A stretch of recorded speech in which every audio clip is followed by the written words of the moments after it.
যখন রাস্তা দিয়ে হাঁটছিল, প্রতিমধ্যে একজন মহিলা হাতে তার অলংকার আদি পরে ঝুমঝুম করে আওয়াজ দিয়ে রাস্তা দিয়ে যখন যাচ্ছিল, এই আওয়াজের কারণে আমার হাতি গরম হয়ে গেছে, যার কারণে ছুটতে লেগেছে। অতএব দোষ আমার নয়, দোষ হলো ওই মহিলা।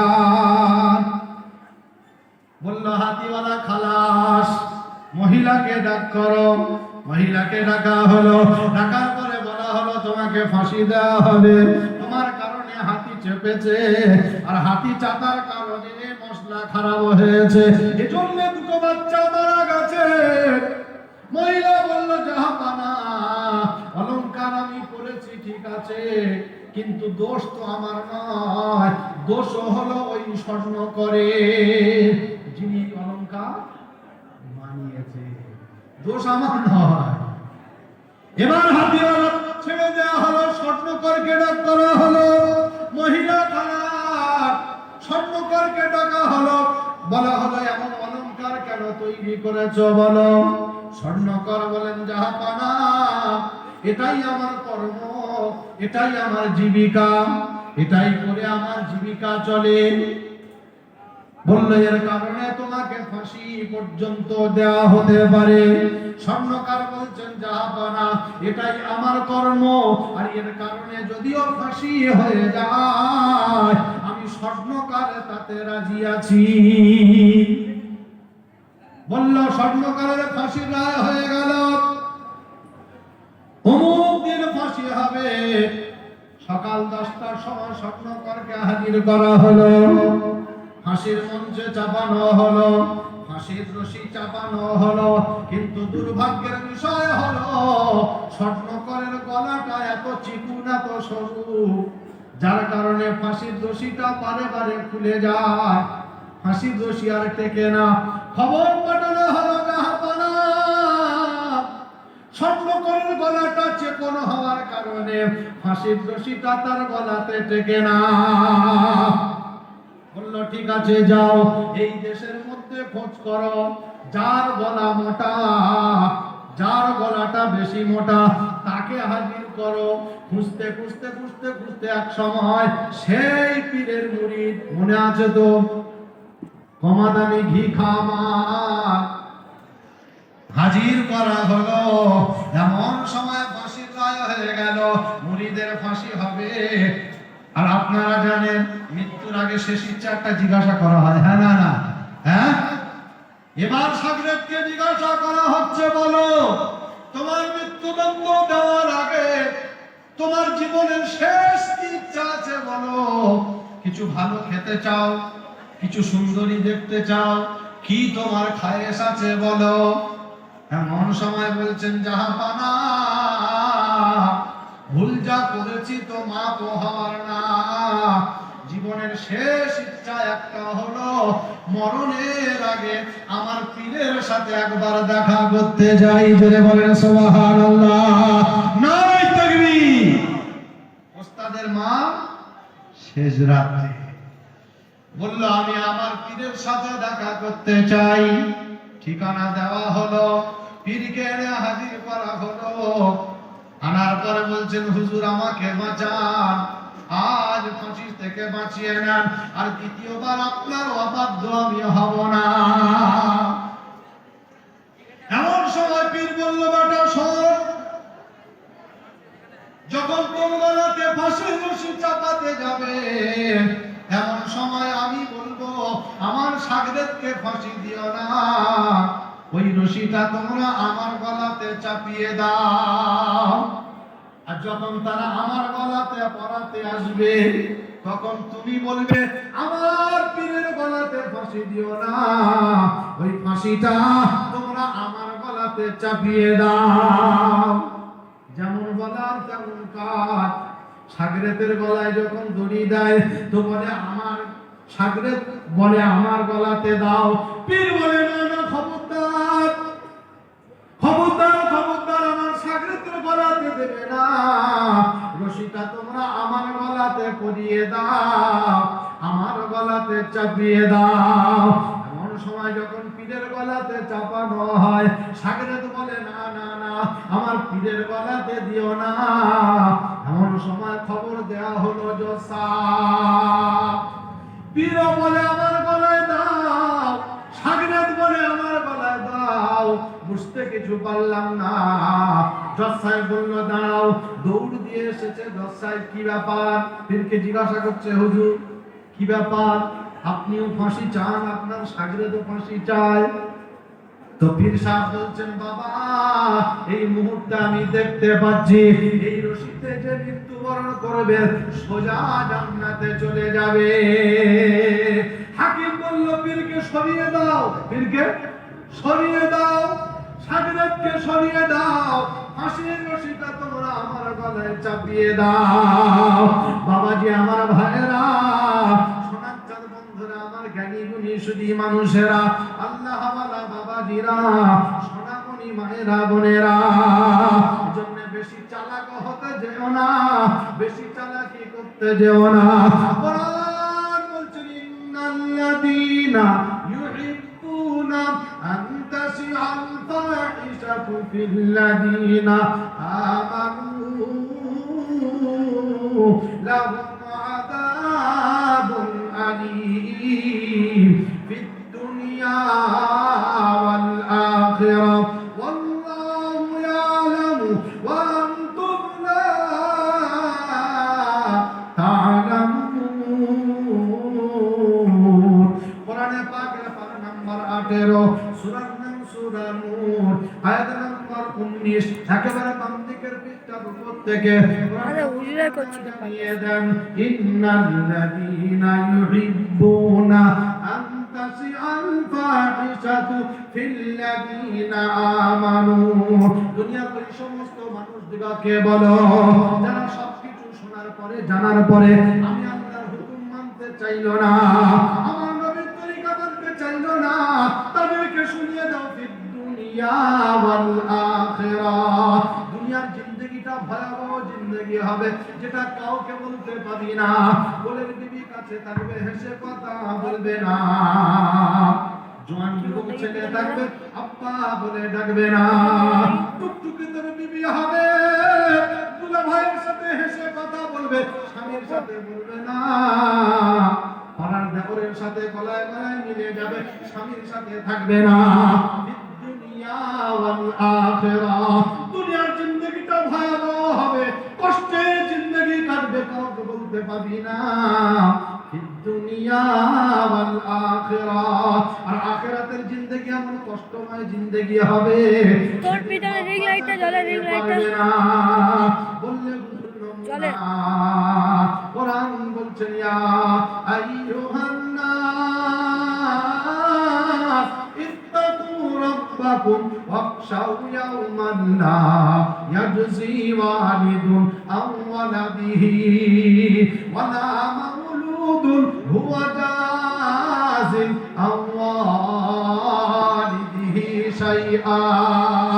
ইন্না ওয়াদাল্লাহি হাক্কুন ফালা তাগুররান্নাকুমুল হায়াতুদ দুনিয়া ওয়ালা ইয়াগুররান্নাকুম বিল্লাহিল গরুর। কোরআনে পাকের পারা নাম্বার 21, সূরার নাম সূরা লুকমান, আয়াত নাম্বার 33, একেবারে বাম দিকের পৃষ্ঠা মিডিল পজিশন থেকে একটা লাইন পরে রব্বি জালান শুরু করেন, ইয়া আইয়ুহান নাস, বিশ্ব মানব শুনে নাও, ইত্তাকু রাব্বাকুম, আমি আল্লাহকে ভয় করো। ওই দিনের কথা স্মরণ করে, যেদিনে বাপ বেটার কোনো কাজে আসবে না, মা বেটির কোনো কাজে লাগবে না, কেউ কারো জন্য সেদিনে কোনো কথা না বলবে না। বাপ বিপদে পড়ে যাবে, বেটার কাছে গিয়ে বলবে, সোনার চাঁদ বেটা রে, হাট থেকে যা কিছু দামি খাবার এনেছি সর্বপ্রথম তোর গালে তুলে দিয়েছি। ঈদের দিনে আমি বাপ হয়ে ছেঁড়া লুঙ্গি পরেছি, তোর গায়ে নতুন সাজ আমি পরিয়েছি। তোকে একটু সুখে রাখার জন্য বেটা 15 হপ্তা আমি মেরে দিয়েছি। তোকে একটু শান্তিতে রাখার জন্য বেটা আমার ছোট ভাইয়ের হকটা মেরে দিয়েছি। আজকের একটু আমাকে বাঁচা। বেটা সেদিনে বলবে না ওয়ালিদাহু ফিল আরদি, জমিনে আমার বাপ বলে কেউ ছিল না। আজকে আজকে কাউকে চিনি না। ঘোষণা কার জন্য বলো? নিজের জিন্দগিকে ফিরিয়ে দিচ্ছ, বিলিয়ে দিচ্ছ বলো, মাথার ঘাম পায়ে ফেলছো সারাটা জীবন বলো, সেই সন্তান বলবে লা ওয়ালিদাহু ফিল আরদি, জমিনের উপরে আমার বাপ বলে কেউ ছিল না। বিপরীত ভাবে সন্তান গিয়ে বলবে আব্বা আমাকে একটু শান্তিতে রাখার জন্য সুদের টাকা ঘুষের টাকা কোনটাই বাদ বিচার করলে না। হারাম মাল কামাতে বাবা কোন জায়গায় বাদ বিচার করলে না, শুধু একটু শান্তিতে রাখার জন্য। তোমার সেই সোনার চাল বেটা বিপদে পড়ে গেছে, বাপ বাঁচা। বলবে না ওয়ালাদাহু ফিল আরদি, জমিনের উপরে বেটা বলে কেউ ছিল না। আমার সোনার চাঁদলালেরা ওই দিনের কথা স্মরণ করে ওই আল্লাহকে ভয় করো, যে আল্লাহ কালো ছিলেন, আজও আছেন, কালো থাকবেন। হ্যাঁ না না, আল্লাহর হাত থেকে ক্ষমতা কোনদিনের জন্য সরে গেছে? আজি গিয়েছে না। ফেরাউন, নমরুদ, হামান, হ্যাঁ কারুন, যত বড় থেকে বড় গাদ্দার এসেছে, হ্যাঁ সম্পদের অহংকার, তাকব্বুরি, যত যাই দেখিয়েছে না কেন, সকলকে একদিন চলে যেতে হয়েছে। হ্যাঁ না না, কিন্তু আল্লাহ তিনি হলেন আল্লাহ যার কাছে সকলকে ফিরে যেতেই হবে। যাব না বলা যাবে না, নিজের ইচ্ছা মতো যাব এ কথা বললেও যিনি শুনবেন না তিনি হলেন আল্লাহ। এজন্য আল্লাহ পাক বড় সুন্দর করেছেন, বান্দা দুনিয়ার জমিন থেকে আমি আল্লাহকে চিনে নাও, আমি আল্লাহর হুকুমটাকে মেনে নাও, আমার নবীর তরিকাতে চলে যাও। আর যখন এরকম নমুনা হবে, আমার হুকুম থাকবে না, আমার নবীর তরিকা থাকবে না, তো আমি আল্লাহ জালিম বাদশা দিয়ে শাসন করব, দুশ্চরিত্রা বাদশা দিয়ে শাসন করব। সাবধান হয়ে যা।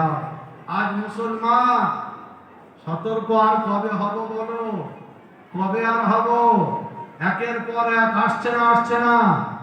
এনআরসি, আমফান, করোনা, হ্যাঁ তারপরে হারকেট, মোজা, তারপরে কি আবার হচ্ছে SIR। হ্যাঁ না না বাবাজি আমার ভাইরা, হ্যাঁ চাচা আমার 2002 সালে নাম নাই, রাতের ঘুম হারাম, রাতের ঘুম হারাম। সকালে একবার যায়, বিকালে একবার যায়, মেম্বারের বাড়িতে সকালে একবার যায়, বিকালে একবার যায়। বাবা কি হবে? 2002 সালে তো নাম নাই, কি হবে বল? মেম্বার বলছে চাচা অসুবিধা নেই, ভিডিওতে গেলে তোমার সব সমাধান হয়ে যাবে। না বাবা, তারপরেও কি হবে বল? বাঁচার রাস্তা কি আছে বল? বাবাজি আমার ভাইরা, এই কটা দিনের জিন্দেগির জন্য রাতের ঘুম হারাম। আর যেটা আবাদা জিন্দেগি, সারা জীবন শুনে আসছি, যেখানে আর মৃত্যু স্পর্শ করবে না, মৃত্যু স্পর্শ করবে না, এমন এক জায়গা। তো সেই জায়গার জন্য আমি আপনি কতটুকু সামান তৈরি করেছি, সেখানকার জন্য আমি আপনি কতটুকু তৈরি হয়েছি। হ্যাঁ 195 জন বেনামাজি নামাজেরা পড়ে না, 5 জন পড়ে তাও আবার সূরা কেরাত ভালো না। হ্যাঁ না না, 5 জন পড়ে তাও আবার সূরা কেরাত ভালো না। বাংলায় আলাম তারা মুখস্থ করে 30 বছর চালিয়ে যাচ্ছে, চাচা কাউকে ধরতে দিচ্ছে না। ইমাম 30 বছর ইমামতি করছে, চাচাকে বুঝতে কিন্তু পাচ্ছে না। পর্যন্ত জামা চাচার রোমাল ছাড়া চলে না, দেখলে মনে হবে যেন আধা মাওলানা। হ্যাঁ না না বাবাজি আমার ভাইরা, হাজী সাহেব লোক হজ করে এসেছে, আজ নামাজ কেমন পড়তে হয় জানে না। আমাদের ওখানে একজন আছে নামাজ পড়ছে কি এদিক ওদিক তাকিয়ে সূরা কেরাত জানে না।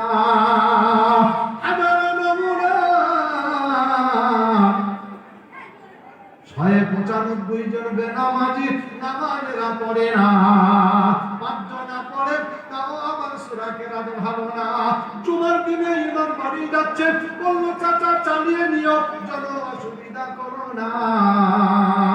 বললে বাবা যাচ্ছ যাও, জোহর আসর চালিয়ে দেব, মাগরিব এশা হবে না। কারণ মাগরিব এশা যদি চালাই শালারা ধরে ফেলবে, আগে গাড়ি চলবে না। এজন্য মুসলমান কবে সাবধান হব বলো? এই যদি হয় নমুনা, শতকরা 95 জন বেনামাজি 5 জনকে কোন মুহূর্তে বের করে নেবে বলা কিন্তু যাবে না। যাবে না, কোন মুহূর্তে টেনে বের করে নেবে? সব সময় খিচ্ছে, 5 জনকে সব সময় খিচ্ছে। এজন্য আজ আসুন সতর্ক হই, এক আল্লাহ ছাড়া আমার আপনার আর কেউ না। যে যত দরদ দেখাক না কেন ও বন্ধু, একদিন 2 দিন 3 দিন 4 দিনের মাথায় আর খুঁজে পাওয়া যাবে না। এজন্য সতর্ক হতে হবে। আল্লাহ পাক এজন্য শুনিয়েছেন, বান্দা আমি আল্লাহ তোমার সবথেকে নিকটতম কাছে। তুমি যত তোমার মেম্বারকে কাছে মনে করো না কেন, যত তোমার দোস্তকে কাছে মনে করো না কেন, যত তোমার বিবি কাছে মনে করে না কেন, তার থেকেও আমি আল্লাহ তোমার কাছে। জোরে বলেন সুবহানাল্লাহ। ওয়া নাহনু আকারাবু ইলাইহি মিন হাবলিল ওয়ারিদ ইয ইয়াতালাক্কাল মুতালাক্কিয়ানি আনিল ইয়ামিনি ওয়াল শিমালি কাঈদ মা ইয়ালফিযু মিন কাওলিন ইল্লা লাদাইহি রাকীবুন আতীদ। কোরআনে পাকের পারা নাম্বার 26, সূরার নাম সূরা কফ, আয়াত নাম্বার 18। একেবারে ডান দিকের পৃষ্ঠার উপর থেকে একটা লাইন পরে রব্বুল জালাল শুরু করেন, ওয়া নাহনু আকারাবু ইলাইহি মিন হাবলিল ওয়ারিদ। আমরা সবথেকে নিকটে, তোমার ঘাড়ের রগের শিরা যত কাছে, তার থেকে আমি আল্লাহ বান্দা তোমার নিকটে, আমি আল্লাহ তোমার নিকটে আছি। এজন্য আল্লাহ বলেন, বান্দা আমি আল্লাহ বান্দার সবথেকে নিকটে আছি। আর সারা জীবনের আমলগুলো একত্রিত করার জন্য আমি আল্লাহ ফেরেশতা জমিয়ে রেখেছি। ওয়াকুদিয়াল কিতাবু ফাতারাল মুজরিমিনা মুশফিকিনা মিম্মা ফীহি ওয়া ইয়াকুলুনা ইয়া ওয়াইলাতানা মা লিহাদাল কিতাব লা ইউগাদিরু সগীরাতান ওয়ালা কাবীরাতান ইল্লা আহসাহা। কোরআনে পাকের পারা নাম্বার 15, সূরার নাম সূরা কাহফ, আয়াত নাম্বার 49। একেবারে ডান দিকের পৃষ্ঠার উপর থেকে একটা কিংবা দুটো লাইন পরে রব্বুল জালাল শুরু করে। রব্বুল জালাল বলেন, শরীরে কোনো খাতা খতিয়ান খোলা হবে। ওয়াকুদিয়াল কিতাবু ফাতারাল মুজরিমিনা মুশফিকিনা মিম্মা ফীহি ওয়া ইয়াকুলুনা ইয়া ওয়াইলাতানা মা লিহাদাল কিতাব। যেদিন কিতাব উন্মোচন করা হবে, বলা হবে, চক্ষু চরকগাছ হয়ে যাবে, তাকিয়ে বলবে রব্বানা, এমন চুলচেরা হিসাব হবে কল্পনাতে ছিল না। এমন চুলচেরা হিসাব হবে কল্পনাতে ছিল না। কারণ শুনেছিলাম কোরআনের বর্ণনা, দিল থেকে মেনে নিতে পারি না।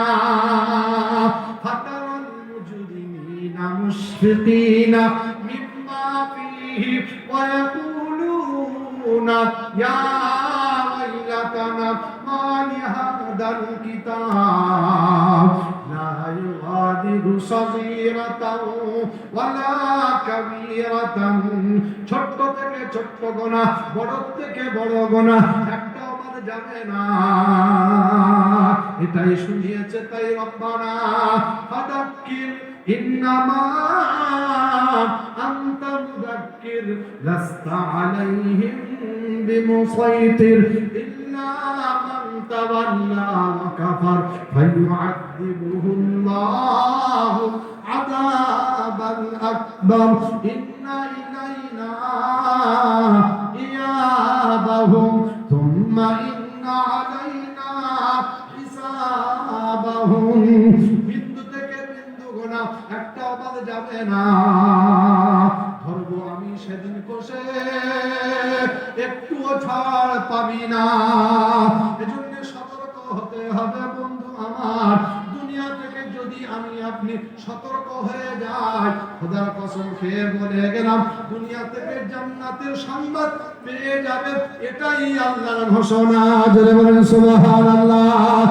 ইন্নাল্লাযীনা ক্বালু রাব্বুনাল্লাহ থুম্মা ইসতাকামু তাতানাজ্জালু আলাইহিমুল মালায়েকা আল্লা তাখাফু ওয়া লা তাহজানু ওয়া আবশিরু বিল জান্নাতিল্লাতী কুনতুম তুআদুন নাহনু আউলিয়াউকুম ফিল হায়াতিদ দুনিয়া ওয়া ফিল আখিরাহ। কোরআনে পাক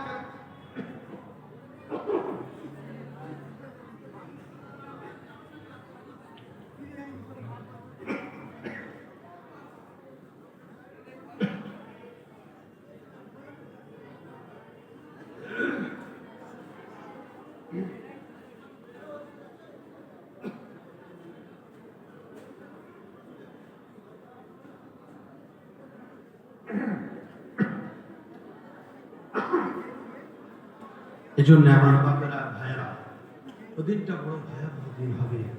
ওদিন থেকে বাঁচার জন্য আমাকে আপনাকে এই জায়গা থেকে তাকে রাজি খুশি করে যেতে হবে।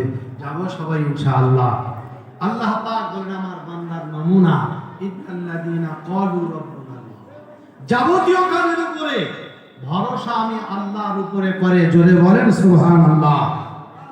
সুম্মা ইসতাকামু, ইস্তাকামত তার উপরেই জমে থাকে, এদিক ওদিক করে না, এদিক ওদিক করে না।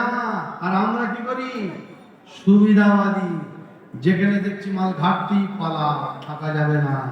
যেখানে ঘাটতি আছে ও জায়গায়, তার মানে আমার চলাফেরাটা একটু ঘাটতি, বললে ওটা শোনা যাবে না।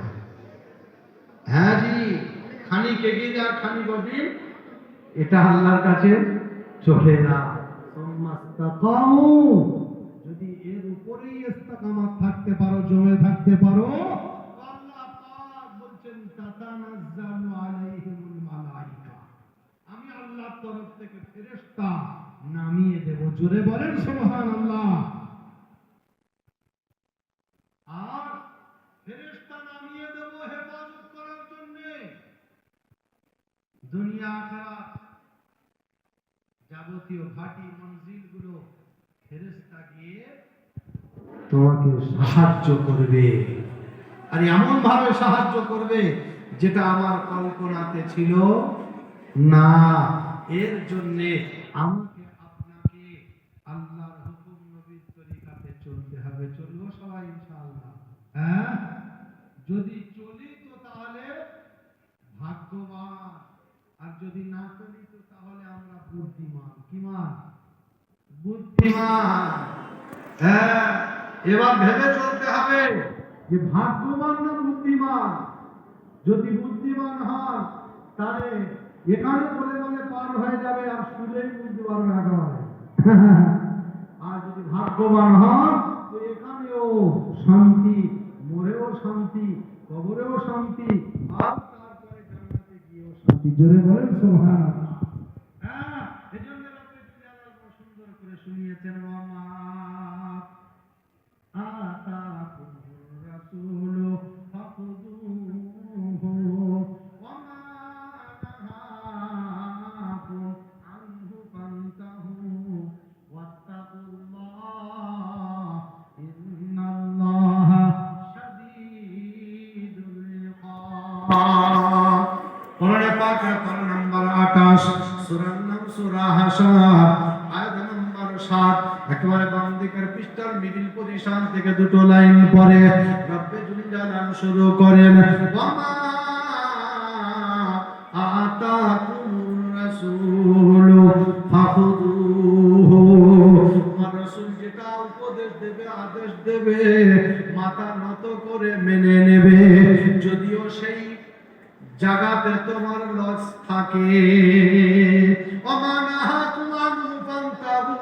আর যেটা নিষেধ করে ওটা মাথা নত করে মেনে নেবে, শান্তির দরওয়াজা খুলে যাবে, অশান্তি আর থাকতে পারে না। আল্লাহ বলেন এমন বান্দাদের জন্য আমি আল্লাহর ঘোষণা, দুনিয়া থেকে জান্নাতের নমুনা, দুনিয়া থেকে জান্নাতের সুসংবাদ পাবে, হাসতে হাসতে চলে যাবে, একটু বাধা থাকবে না। যত বাধা আসুক না কেন আমি আমার বান্দা কোন রকমের বাধা সেদিন রাখবো না। বান্দা শুধু চাইতে দেরি, আমি আল্লাহর সাহায্য যেতে দেরি হবে না। জোরে বলেন সুবহানাল্লাহ। আমার সোনার বন্ধুরা, আমার জ্ঞানী গুণী শুধু মানুষেরা, আল্লাহ ওয়ালা বাবাজিরা, সোনামণি মায়েরা, বোনেরা, এজন্য বলছিলাম বাবাজি আমার ভাইয়েরা, বিক্ষিপ্ত অবস্থায় এভাবে কথা রাখা যায় না, তারপরে রাখতে হবে। আজকে আমরা সচককে দেখতে পেলাম 17টা ছেলে, তাই তো? হ্যাঁ, পাগড়ি পেল, কোরআনের হাফেজ হলো। হ্যাঁ, শেষে গজলটা কি বলছিল? যার ছেলে হাফেজ হলো তার কপাল খুলে গেল, আর আমরা জলসা শুনতে এসে আমাদের কি হলো? রাত জাগা হলো। হ্যাঁ না না বলেন না? হ্যাঁ, কিছু না কিছু আমরাও তো দিয়েছি, জি। হ্যাঁ, এজন্য আমরাও বাদ পড়বো না বলি ইনশাআল্লাহ। হ্যাঁ, এ কোরআনের পাওয়ার, কোরআনের পাওয়ার এত, কোরআন যেখানে থাকবে শয়তানের বাবার ক্ষমতা সেখানে নাই যাওয়ার। জোরে বলেন সুবহানাল্লাহ। কোরআন এত পাওয়ারওয়ালা জিনিস। মালদ্বীপ বলে একটা দ্বীপ আছে, আপনারা জানেন? হ্যাঁ, মালদ্বীপ বলে একটা দ্বীপ আছে। ওই দ্বীপের মধ্যে একটা সময় এমন ছিল, ইসলাম কি জিনিস তারা জানতো না। ইসলাম কি জিনিস জানতো না, মুসলমান কি জিনিস জানতো না। ইবনে বতুতা তার সফরনামা, কিতাবটার নাম হলো ইবনে বতুতা সফরনামা, 13 কিংবা 14 নম্বর অধ্যায় সম্ভবত ওই মালদ্বীপের ঘটনাটা আছে। উনি অনেক দেশ ভ্রমণ করেছেন। উনি যখন মালদ্বীপের মধ্যে গেলেন, গিয়ে দেখলেন মালদ্বীপ ছোট্ট একটা দ্বীপ, যার উচ্চতা 6 পয়েন্ট কত, মানে সব থেকে নিচু দ্বীপ ওটা মালদ্বীপটা। উনি গিয়ে দেখতে পেলেন যে ওই মালদ্বীপে এমন কোন জায়গা নেই সেই জায়গা থেকে আজান ভেসে আসছে না, চারিদিক থেকে আজানের ঝংকার ভেসে আসছে। ইবনে বতুতা উনি দেখে অবাক হয়ে গেলেন, জিজ্ঞাসা করতে শুরু করলেন, আচ্ছা এই মালদ্বীপের মতো জায়গাতে ইসলাম কে পৌঁছে দিল? ইসলামটা কে পৌঁছে দিল? তো ওখানকার লোকজন যারা ছিল তারা বললেন যে বহুকাল আগে আরব থেকে এক জাহাজ নদী পথে পাড়ি দিয়ে আসছিল, হঠাৎ জাহাজটা সাগরের গহ্বরে ডুবে যেতে চায়, ভেঙে চুরমার হয়ে গেল, সমস্ত যাত্রী মারা গেল। আর ওই জাহাজের মধ্যে এক যুবক ছিল যার বয়স 16 থেকে 17। ওই যুবকটাকে আল্লাহ পাক ওই জাহাজের কোন একটা অংশ তারা তাকে বাঁচিয়ে দেন, আর সে এই মালদ্বীপের জমিনের উপরে এসে পড়ে যায়। তো ওনাকে জিজ্ঞাসা করা হলো যে মালদ্বীপটা, ওই যে যুবকটাকে প্রতিমধ্যে ওই মালদ্বীপের মধ্যে একজন বিধবা মহিলা ছিলেন, যার স্বামী ছিল না, একটাই কন্যা, একটাই মাত্র কন্যা। তো ওই বিধবা মহিলা সকালবেলা যখন নদীর কিনারায় যায়, নদীতে ঢেউ এসে জোয়ারের সময় যে কাঠগুলো আসে এসে কিনারায় চলে আসে, ওই বিধবা মহিলা প্রতিনিয়ত ওই কাঠগুলো গুটিয়ে নিয়ে আসে বাড়িতে। এজন্য উনি ওই দিনে ওই দ্বীপের কিনারায় গিয়েছেন, গিয়ে দেখছেন একটা বাচ্চা 16-17 বছরের বয়স অচৈতন্য অবস্থায় পড়ে আছেন। বিধবা মহিলা, হাজার হলো মহিলা, তো ওনার একটা দয়া আছে। তো উনি গিয়ে বাচ্চাটাকে তুললেন, ভালো করে ধুয়ে মুছে তাকে নিজের বাড়িতে নিয়ে এলেন। দুঃখের বিষয় হলো বাচ্চাটা ছিল আরবের। কোন জায়গার বলেন? আরবের। এজন্য ওর ভাষা ওই মালদ্বীপের যে বিধবা মহিলা সেও বোঝে না, আর ওই বিধবা মহিলার ভাষা ও বাচ্চাও বোঝে না, ইশারায় কথা বলে। এইভাবে একদিন দুদিন এইভাবে চলতে চলতে চলতে চলতে একটা সময় বিধবা মহিলার ভাষা ওই বাচ্চা বুঝতে শুরু করলো, আর বাচ্চার ভাষাও বিধবা মহিলা বুঝতে শুরু করলো। তো যেহেতু এখন বিধবার বাড়ির সন্তান হয়ে গেছে, ওরও কাজ ওই জঙ্গলে কাঠ কাটা। কি কাজ? জঙ্গলে কাঠ কাটা, এই ছাড়া জীবিকা নাই আর কিছু। তো হঠাৎ একদিন জঙ্গলে কাঠ কাটতে চলে গেছে, কাঠ কেটে পুনরায় যখন বাড়িতে ফিরেছেন, হঠাৎ বাড়িতে এসে দেখছেন যে রাজার দরবারের লোকজন এসে বিধবা মহিলার ঘরের সামনে লাইন দিয়ে দাঁড়িয়ে আছে। এক থালের উপরে সুন্দর সুন্দর পোশাক রাখা আছে, থাল নিয়ে দাঁড়িয়ে আছে। আর বাড়ির মধ্যে ওই বয়স্ক মহিলা আর তার যুবতী কন্যা দুজনে গলা জড়িয়ে কান্নাকাটি করছেন। হঠাৎ যুবক ঘরের মধ্যে প্রবেশ করেছেন, ডেকে বলেন, মা কি ব্যাপার? রাজ দরবারের লোকেরা আমাদের বাড়ির সামনে লাইনে লাইনে দাঁড়িয়ে আছে কেন? বিধবা মহিলা বলে, বাটা ওরে আবুল বারাকাত, আমাদের এই মালদ্বীপের জমিনে বছরে একটা দিন এমন আছে, এই মালদ্বীপটা পূর্বে পূর্বে এমন ছিল, এই মালদ্বীপটা এই দিন যখন এসে যেত, এই মালদ্বীপ গোটা ধ্বংস হয়ে যেত। এজন্য এই নির্ধারিত দিনে এই মালদ্বীপের জমিনে এই নির্ধারিত সময়ে একটা অপরূপ সুন্দরী, এই দ্বীপের মধ্যে সবথেকে সুন্দরী মহিলা যারা, তাদের ভিতর থেকে একটা লটারি করা হয়। লটারিতে যার নাম ওঠে, ওই নাম মতো সেই মহিলাকে সুন্দর সাজে সাজিয়ে, সুন্দর বেশভূষা পরিয়ে, সুন্দরভাবে সাজিয়ে নিয়ে এই দ্বীপের কিনারা, নদীর কিনারাতে এক মন্দির রয়েছে, ওই মন্দিরের মধ্যে রেখে আসতে হয়। আর রাতের বেলা গভীর রজনীতে ওই সাগরের মধ্য থেকে এক জলদস্যু আসে, এসে এই মহিলার দেহকে চূর্ণ বিচূর্ণ করে ছিঁড়ে খেয়ে যায়। আবার যখন সকাল হয়ে যায়, সকাল হওয়ার পরে আবার দরবারের লোকেরা যায়, যাওয়ার পরে তার হাড় হাড্ডিগুলো গুটিয়ে নিয়ে আসা হয়, আর মন্দিরটাকে রক্ত ধুয়ে মুছে পরিষ্কার করে আসা হয়। এইভাবে করলে 1 বছর আমরা ওই জলদস্যুর হাত থেকে 1 বছরের জন্য নিষ্কৃতি পেয়ে যাই। ওরে আবুল বারাকাত, আজকে এমন একটা দিন, এই মালদ্বীপের জমিনে তোর মনের নাম্বার এসে গেছে রে আবুল বারাকাত। এজন্য কাঁদি, আর এজন্য রাজ দরবারের লোকেরা এসে দাঁড়িয়ে আছে। রে আবুল বারাকাত, আর কিছুক্ষণের মধ্যে তোর মনকে সাজিয়ে দেব আমি চিরজীবনের মতো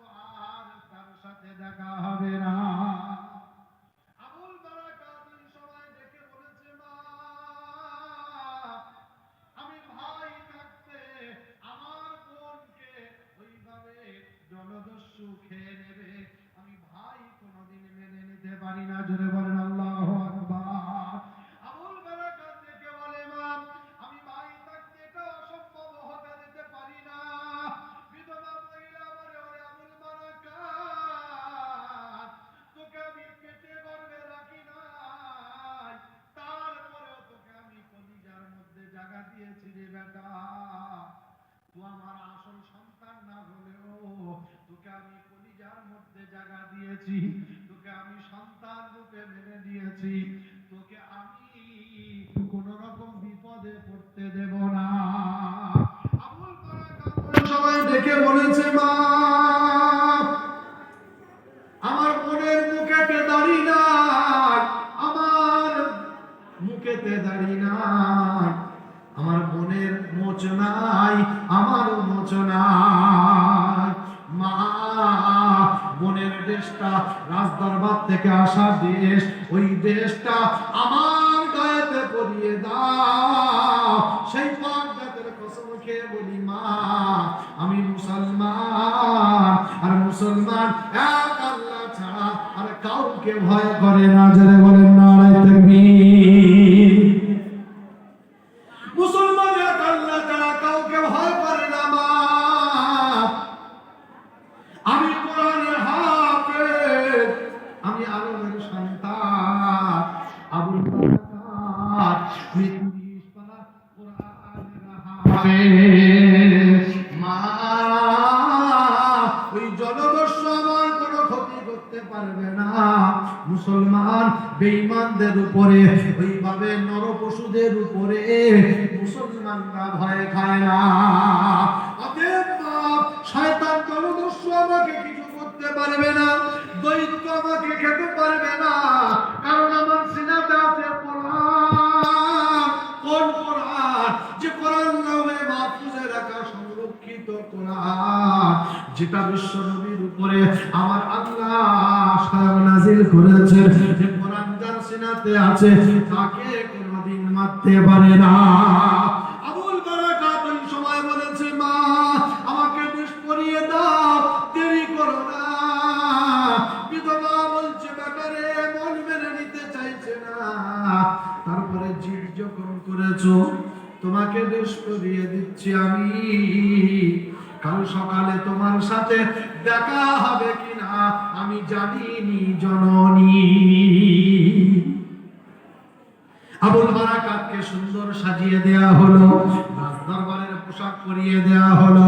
আবুল বারাকাত এবার পোশাক পরে নিয়ে রাজদরবারের লোকেরা আবুল বারাকাতকে সুন্দর করে নিয়ে যাচ্ছে। ওই সেই নদীর কিনারায়, একেবারে নদীর কিনারায়, সাগরের কিনারায়, মালদ্বীপের কিনারায়, মালদ্বীপের কিনারায় আবুল বারাকাতকে সঙ্গে নিয়ে যাওয়া হচ্ছে। আবুল বারাকাত তো আর বুঝতে দিচ্ছে না আমি ছেলে মেয়ে না, একথা কাউকে বুঝতে দিল না। আবুল বারাকাতকে সঙ্গে নিয়ে ওই মন্দিরের মধ্যে রেখে যখন রাজদরবারের লোকের চলেরা, রাজদরবারের লোকেরা একে একে একে একে একে একে সবাই বিদায় নিয়ে নেয়। আবুল বারাকাত মন্দিরের মধ্যে একা বসে রয়। মনের মধ্যে একটু ভয় হয়, হ্যাঁ না না, আমরা যখন গুরুস্থান, কবরস্থান, শ্মশানের পাশ দিয়ে যাই, যত জানি তারপরেও একটু আবুল বারাকাতের অন্তরের মধ্যে হালকা হালকা ভয় হয়। আবুল বারাকাত সাহস নিয়ে কোরআনের পাওয়ার দেখিয়েছে। যখন একে একে সবাই চলে গেছে, এই মালদ্বীপের জমিনে যখন সন্ধ্যা ঘনিয়ে এসেছে, মালদ্বীপের জমিনে সর্বপ্রথম আবুল বারাকাত মাগরিবের আযান দিয়েছে। জোরে বলেন সুবহানাল্লাহ, নারায়ে তাকবীর। আবুল বারাকাত আযানের ধ্বনি যখন দিয়েছেন, মন্দিরের মধ্যে আযান দেওয়ার পরে সর্বপ্রথম মাগরিবের আযান দিয়ে 3 রাকাত নামাজ পড়ে মাগরিবের নামাজ আদায় করার পরে আবুল বারাকাত কোরআন তেলাওয়াতে মশগুল হয়ে গেছে। আলিফ লাম মিম, যালিকাল কিতাবু লা রাইবা ফীহি হুদাল লিল মুত্তাকিন। একে তেলাওয়াত শুরু করে দেয়। যত মনের মধ্যে ভয়, তত কোরআনের আওয়াজ আরো তেজ হয়। যত ভয়, তত আরো আওয়াজ দিয়ে তেলাওয়াত বেড়ে যায়। আবুল বারাকাত তেলাওয়াত শুরু করে দেয়। একটা সময় যখন ঈশার সময় হয়ে গেল, ঈশার ওয়াক্ত হয়ে গেল, আবুল বারাকাত আবার ঈশার আযান দিয়ে দেয়। দ্বিতীয় আযান হলো মালদ্বীপে।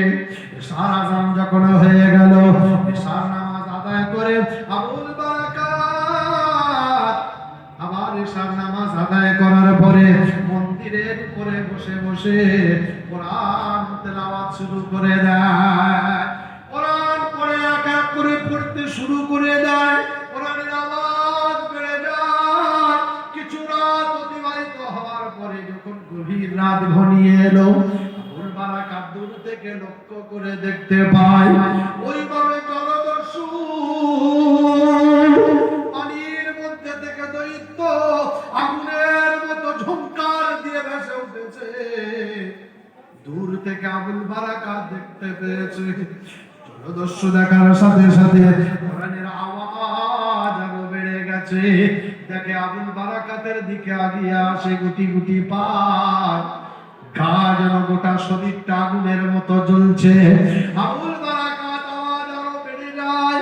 কিছুটা দূরাচার পরে কোরআনের আওয়াজ দৈত্যের কানে পৌঁছানোর সাথে সাথে ওইভাবে পৌঁছানোর সাথে সাথে পানির সাথে একেবারে নিঃশেষ হয়ে যায়। নারে তাকবীর, নারে তাকবীর। কোরআনের পাওয়ার কালো ছিল, আজও আছে। বেঈমানদের চক্রান্ত সব বিনাশ হয়ে গেছে। কোরআন কত নদীতে ফেলেছে, কত বেইজ্জতি করেছে, তারপরেও কোরআনের সম্মান কমেছে নাকি? সকালে শুনি, দুপুরে শুনি, রাত্রে শুনি, 24 ঘন্টা কোরআন শুনি, তারপরেও মজা কি কমে গেছে নাকি? জোহরে শুনি, ফজরে শুনি, মাগরিবে শুনি, আবার এশায় শুনছি, আবার মাঝে মাঝে তেলাওয়াতও শুনছি, তারপরে মজা কমেছে না। আলহামদুলিল্লাহি রাব্বিল আলামিন আর-রাহমানির রহিম মালিকি ইয়াউমিদ্দিন। সারাদিনে কতবার শুনি, তারপরে মজা, কিন্তু যতবার শুনি ততবার আলাদা আলাদা মজা দেয়। কে ধরে বলেন? দেয় কে? আল্লাহ। এ মজা দেয় কে? আল্লাহ। আবুল বারাকাতের তেলাওয়াতের আওয়াজ বেড়ে যায়। জলদস্যু এই জলের উপরে চিরতরে নিঃশেষ হয়ে যায়। আবুল বারাকাত ফজর পর্যন্ত তেলাওয়াত চালিয়ে যায়, কারণ অন্তরে ভয় আবার যদি আসে। ফজর পর্যন্ত তেলাওয়াত চালিয়ে যায়। একটা সময় ফজরের ওয়াক্ত যখন হয়ে যায়, আবুল বারাকাত আযান শুরু করে দেয়। আল্লাহু আকবার, আল্লাহু আকবার। আযান যখন শুরু হয়ে গেল, ফজরের নামাজ আদায় হয়ে গেল, আবার তেলাওয়াত শুরু করে দেয়। কিছুটা যখন বেলা হয়ে গেল, দরবারের লোকজন লাগার বাজার, যাও মন্দির থেকে হাড্ডিগুলো গুটিয়ে নিয়ে এসো, মন্দিরটাকে পরিষ্কার করে রেখে এসো। দূর থেকে রাজার দরবার থেকে লোকেরা এসে, প্রহরীরা এসে মন্দিরের দরজা খোলার সাথে সাথে তারা দেখতে পায় ভিতরে একটা মানুষ, যার মাথাতে টুপি, গায়েতে পাঞ্জাবি, পায়েতে পাজামা। তারা দেখে তো অবাক। আরে এই মনে হয় সেই জলদস্যু, এই মনে হয় সেই জলদস্যু। হ্যাঁ, এই শেষ, এই ঘটনা শেষ। তো তারা অবাক হয়ে পারে, এটাই নাকি? তারা তো মুসলমান জীবনে দেখে নাই। তারা মুসলমান কি জিনিস জীবনে দেখে নাই। মুসলমানের দেশ এও জানে না। তারা বলছে এই মনে হয় দৈত্য হবে। আবুল বারাকাত ভিতর থেকে ডাক দিয়েছে, ওরে রাজার লোকেরা, আমি আবুল বারাকাত, আমি জলদস্যু না, আমি হলাম একজন মুসলমান আবুল বারাকাত, ওই বিধবা মহিলার সন্তান। জোরে বলেন সুবহানাল্লাহ। কাল তোমরা যাকে রেখে গেছো ও আমার বোন ছিল না, আমি ছিলাম আবুল বারাকাত। আর আমি বলে দিচ্ছি, শুনে নাও, আজকের পর আর দ্বিতীয় কোনদিন জলদস্যু দৈত্য কোনদিনের জন্য মালদ্বীপের জমিনে হামলা করবে না। নারায়ে তাকবীর। আর কোনদিন হামলা করবে না। তারা তাকে পাকড়াও নিয়ে ইতিপূর্বে মুসলমান তারা দেখে নাই, ভয় তবু অন্তরে আছে। আবুল বারাকাতকে কেউ হাত ধরেছে, কেউ পা ধরেছে, কেউ চাকিয়ে নিয়ে একেবারে রাজদরবারের সামনে গিয়ে হাজির করেছে। রাজাকে বলছেন, জাহাপানা, সকালে আমরা মন্দিরে গিয়ে দেখি কোন মহিলার হাড়ি গুড্ডি রক্ত মাংস কিছু নাই, এই যুবক বসে আছে। আবার বলছে আর কোনদিনের জন্য এই মালদ্বীপে দৈত্যের হামলা কোনদিনের জন্য হবে না। রাজা মশাই বলছেন, ঠিক আছে, কিন্তু তোমার কথা আমরা বিশ্বাস করব কি করে? বলো, কি করে বিশ্বাস করব? যদি তুমি এখন থেকে নিয়ে আগামী 1 বছর পরে এই দিনটা যখন আসবে, আবার যদি তুমি গিয়ে প্রমাণ করাতে পারো, তো আমি এই দেশে মালদ্বীপের রাজা হয়ে বলছি, আমার দেশের প্রজারা কেউ ইসলাম গ্রহণ করে, করুক আর না করুক, আমি রাজা সর্বপ্রথম তোমার হাতে হাত দিয়ে আমি মুসলমান হয়ে যাব। জোরে বলেন সুবহানাল্লাহ। নারায়ে তাকবীর, নারায়ে তাকবীর। আবুল বারাকাত বলছেন, জাহাপানা, 1 বছর অপেক্ষা করার আর কিছু যে লাগবে না, আমি এখন থেকে নিয়ে 1 বছর ওই মন্দিরে রাত কাটিয়ে আসবো। জোরে বলেন সুবহানাল্লাহ। ঠিক রাজার কথা মতো 1টা বছর অতিবাহিত হয়ে গেল। আবার যখন সেই দিন এসে গেল, আবুল বারাকাতকে সুন্দরভাবে সাজিয়ে তাকে ওইভাবে আবার মন্দিরে পৌঁছে দেয়া হলো। সকালে যখন প্রহরীরা গেল, আবার দেখে আবুল বারাকাত ওই মন্দিরের মধ্যে বসে আছে। জোরে বলেন সুবহানাল্লাহ। আবুল বারাকাতকে যখন রাজদরবারে আনা হলো, রাজা সহ ওই মালদ্বীপের জমিনে যত মানুষ ছিল সকলে কালেমার ধ্বনি দিয়ে আশহাদু আল্লা ইলাহা ইল্লাল্লাহু ওয়া আশহাদু আন্না মুহাম্মাদান আবদুহু ওয়া রাসূলুহু, কালেমার ধ্বনি দিয়ে সবাই এক বাক্যে মুসলমান হয়ে গেল। ইবনে বতুতা তার সফরনামা কিতাবের মধ্যে উল্লেখ করেছেন, এই মালদ্বীপের ঘটনা, যে জায়গায় ইসলাম কি জিনিস জানতো না, এই কোরআনের পাওয়ারের বদৌলতে আল্লাহ ইসলাম প্রচার করে দিয়েছে। যারা বলেন নারায়ে তাকবীর, নারায়ে তাকবীর। আমার বাবাজি আর ভাইরা, রাত অনেক গভীর হতে চলেছে, এজন্য আর সময় বাড়াতে চাচ্ছি না। আল্লাহ তাআলা বিক্ষিপ্ত আকারে কিছু বলার, কিছু শোনার, আমাদের উভয়কে আমল করার তৌফিক দিক। সকলে বলি আল্লাহুম্মা আমিন। ছোট্ট করে মুক্তাসার দোয়া করব, আল্লাহুম্মা আমিন। রব্বানা যালামনা আনফুসানা ওয়া ইল্লাম তাগফির লানা ওয়া তারহামনা লানাকুনান্না মিনাল খাসিরিন। রব্বানা হাব লানা মিন আজওয়াজিনা ওয়া যুররিয়াতিনা কুররাতা আ'ইন ওয়াজআলনা লিল মুত্তাকিনা ইমামা। মাওলা হাকীম, সন্ধ্যা থেকে নিয়ে তখন পর্যন্ত দিগার উলামায়ে কেরাম এসেছিলেন, কোরআন এবং হাদিসের বিভিন্ন কথা বলেছেন।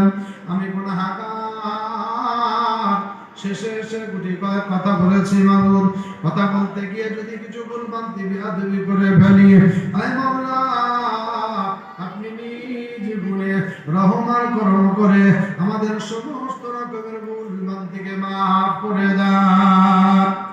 আল্লাহ, খাস করে মাওলা হাকিম, আমাদের পিতা মাতার গুনাহকে মাফ করে দেন। আল্লাহ, আমাদের বাবা মা, দাদা দাদি, নানা নানি, চাচা চাচি, পাড়া প্রতিবেশী, আত্মীয় স্বজন, মুরব্বী যারা চলে গেছেন, অন্ধকার ঘরের বাসিন্দা হয়ে গেছেন, আল্লাহ প্রত্যেকের আল্লাহ সব ওখানে পৌঁছে দেন। আল্লাহ ছেলেগুলো কোরআনের হাফিজ হয়ে গেল মাবুদ, কোরআনে আমলে তাদের মরণ পর্যন্ত কোরআনে আমল বাকি রেখে দেবেন মাওলা। আয় আল্লাহ, অনেকগুলো আলেম ওলামা খিদমত করছেন এখানে। আয় আল্লাহ, সমস্ত আলেম ওলামাকে কবুল করুন। আল্লাহ পাক করে জিম্মাদার হুজুরকে কবুল করে নেন। আল্লাহ তাদেরকে কবুল করে নেন। আল্লাহ যারা আছে তাদেরকে কবুল করে নেন, যারা চলে গিয়েছে আল্লাহ তাদেরকে কবুল করে নেন। আয় আল্লাহ, এই মাদ্রাসায় যারা সময় দিয়ে, যারা অর্থ দিয়ে, আয় আল্লাহ যারা ব্রেন দিয়ে, বুদ্ধি দিয়ে, যারা যেমন ভাবে সহযোগিতা করেছে আল্লাহ প্রত্যেককে কবুল করে নাও। আয় আল্লাহ, আগামী দিনে এই মাদ্রাসা আমাদের প্রত্যেকের জন্য নাজাতের জরিয়া বানিয়ে দাও। আয় আল্লাহ, খাস করে আমি গুনাহগার, খাতাকার, সিয়াকার, বদকার, আল্লাহ আমি গুনাহগারের দিকে না তাকায়া কোরআনি বাগানে এসেছি মাবুদ। আমার থেকে আরো যোগ্য যোগ্য ওলামায়ে কেরাম আছে আল্লাহ। আল্লাহ আমি গুনাহগার, এই জায়গায় বসার যোগ্য নয় মাওলা। আল্লাহ এমনও আলেম ওলামা আছেন যাদের পায়ের জুতার সমতুল্য আমি হতে পারবো না মাওলা। আল্লাহ এমনও ওলামায়ে কেরাম আছেন আল্লাহ, আল্লাহ তাদের হাতের ওসিলায় আমাদের প্রত্যেকের টুটা ফাটা জবানের দোয়াকে কবুল করে না। প্রশংসার যোগ্য তুমি, করুণার আধার, সাধ্য কি প্রশংসা করি আমি গুনেহগার। তুমি রহমান খোদা, তুমি যে রহিম মালিক, তুমি যে খোদা ওই বিচারের দিন। সকল কিছু ছেড়ে মোরা তোমার চরণে পড়েছি, ভিখারির মতো মোরা ভিক্ষা চাইতেছি।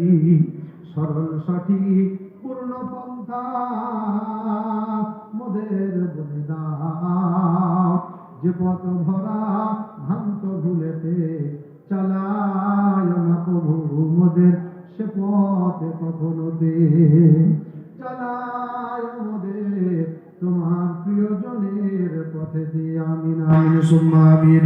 আমাদের সবার দোয়া কবুল করো ও প্রভু রব্বুল আলামিন। আল্লাহুম্মা রাব্বানা তাকাব্বাল সিয়ামানা ওয়া সুজুদানা ওয়া রুকুআনা ইয়া রাব্বাল আলামিন। আল্লাহুম্মা ইন্নাকা আফুউন কারীম তুহিব্বুল আফওয়া ফা'ফু আন্না ইয়া গফুর। فاعف عنا يا كريم، فاعف عنا يا أكرم الأكرمين، فاعف عنا يا أرحم الراحمين. اللهم ربنا تقبل منا إنك أنت السميع العليم، وتب علينا إنك أنت التواب الرحيم. سبحان ربك رب العزة عما يصفون، وسلام على المرسلين، والحمد لله رب العالمين.